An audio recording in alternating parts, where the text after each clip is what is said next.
Right now, as you sit there, your body may well be preparing to fight a lion. Your heart rate is slightly elevated. Your muscles carry a low background tension you have stopped noticing. Cortisol is circulating through your bloodstream. Your digestion has been quietly throttled back. Your immune system dialed down. Your blood sugar pushed up, all in preparation for a violent physical emergency that is never going to come. Because there is no lion, there is an unanswered email, a deadline in 9 days, and a conversation you are dreading on Thursday.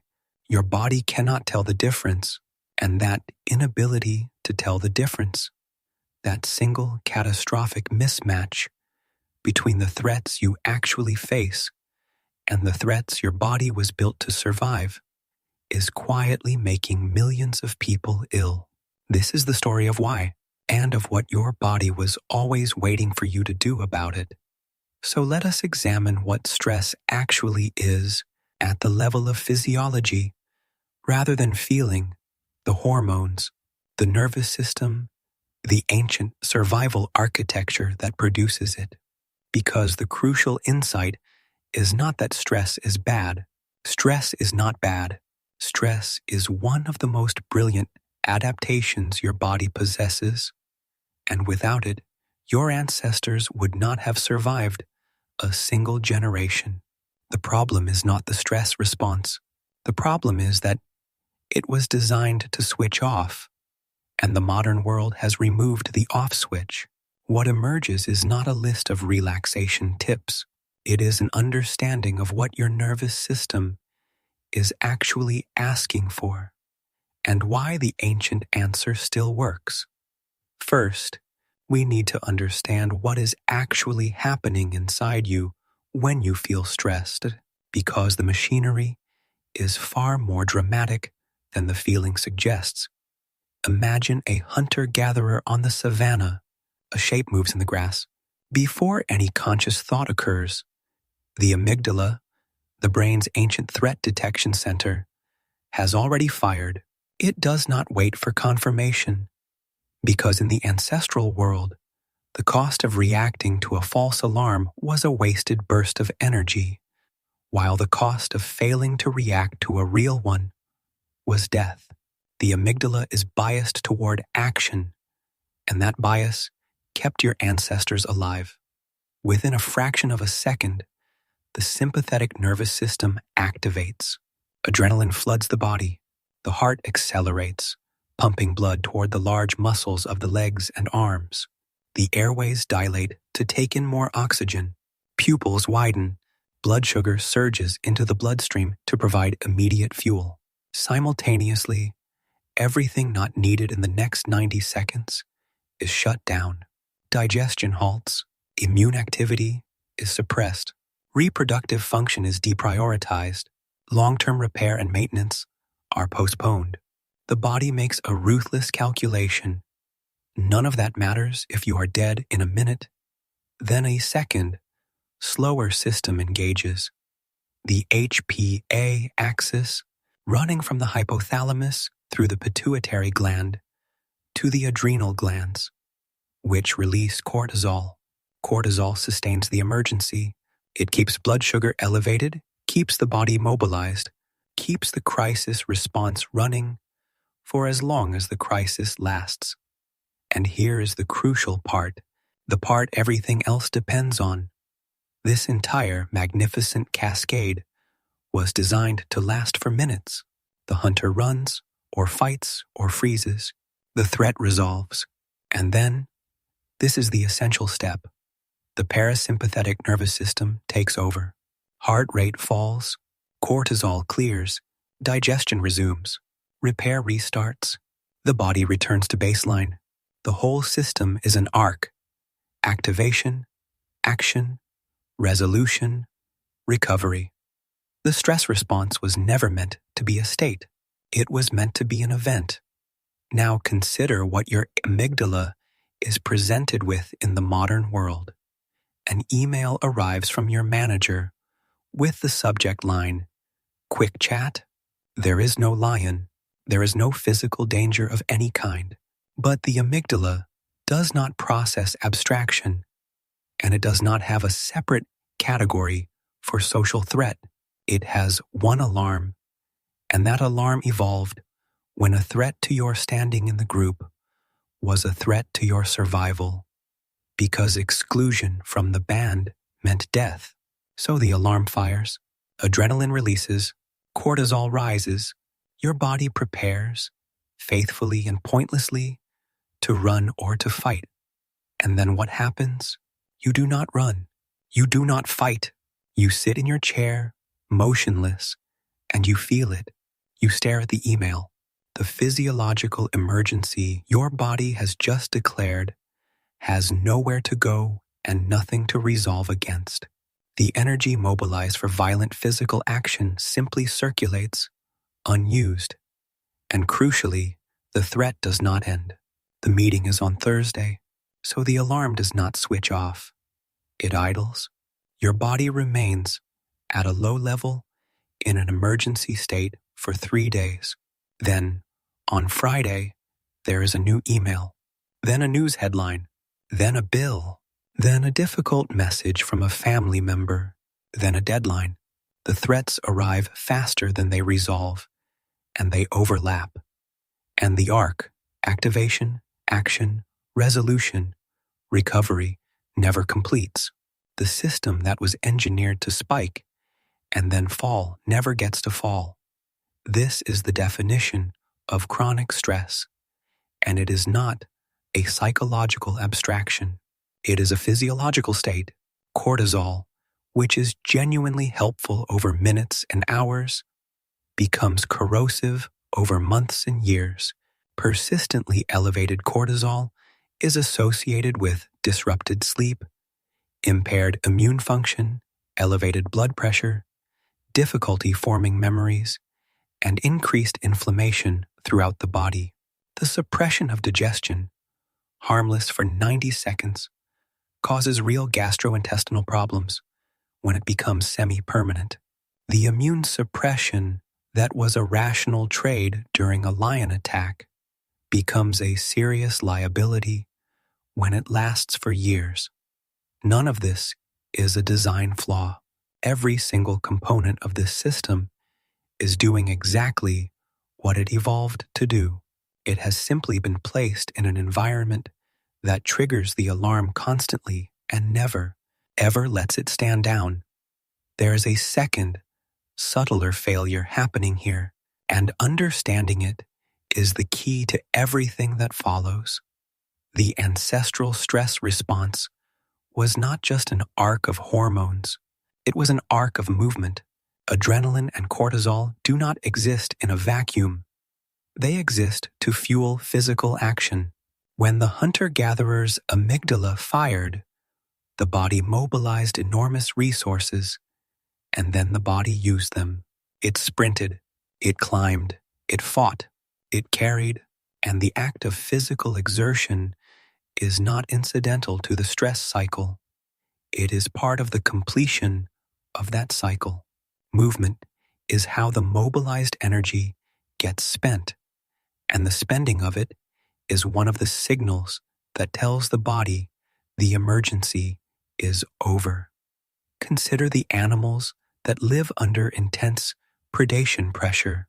A gazelle escaping a cheetah undergoes an extreme stress response, and then, having escaped, it will often shake, tremble visibly, and then return remarkably quickly to grazing. The response was activated, discharged through violent physical action, and then released. It does not carry the cheetah with it for the rest of the week. Modern humans, by contrast, activate the stress response and then remain almost perfectly still. You receive the threatening email in a chair, and you process it in a chair, and you worry about it in a chair, and you go to bed still in the same body that mobilized for combat and never moved. The chemistry of an emergency is running through a body that is doing absolutely nothing. There is no sprint. There is no shaking. There is no discharge. The cycle activates and then simply hangs, unfinished. This is why exercise is not merely good for stress in some vague wellness poster sense. It is far more specific than that. Physical exertion is the ancestral completion of the stress cycle. It is the action the entire hormonal cascade was designed to fuel. When you run, or lift, or climb, or even walk vigorously, you are not distracting yourself from your stress. You are giving your body the ending it has been waiting for. You are letting the arc finish. It is worth pausing on the other half of the nervous system because it is the half almost nobody talks about, and it is the one that holds the actual off switch. We have discussed the sympathetic nervous system, the accelerator, but there is a counterpart, the parasympathetic nervous system, the brake, and its principal highway is the vagus nerve, the longest cranial nerve in the body, running from the brainstem down through the neck and chest into the abdomen, touching the heart, the lungs, and the digestive organs along the way. Its job is to slow the heart, restore digestion, and return the body to a state of rest and repair. It is, in the most literal sense, the physiological pathway of calm, and here is what makes it so useful. Unlike most of your autonomic functions, the vagus nerve can be deliberately influenced. It responds to specific physical inputs. It responds to slow breathing, particularly to a long exhale, because the vagus nerve modulates heart rate in coordination with the breath, and a longer out-breath biases the whole system toward the parasympathetic. It responds to cold exposure on the face and neck. It responds to humming, singing, and low vocalization because the nerve passes near the vocal apparatus. It responds to gentle, sustained pressure and to warmth. These are not spiritual practices. They are physical levers attached to a specific nerve, and they were available to every human who has ever lived. Let us now assemble the full picture of the mismatch, because it is not only that modern life adds new stressors, it is that modern life has simultaneously stripped away almost every recovery mechanism your ancestors took for granted. Consider what an ancestral Humans Day contained, entirely by default, without anyone thinking of it as self-care. Sustained physical movement, walking for hours, carrying, climbing, which meant the stress cycle was regularly completed through exertion.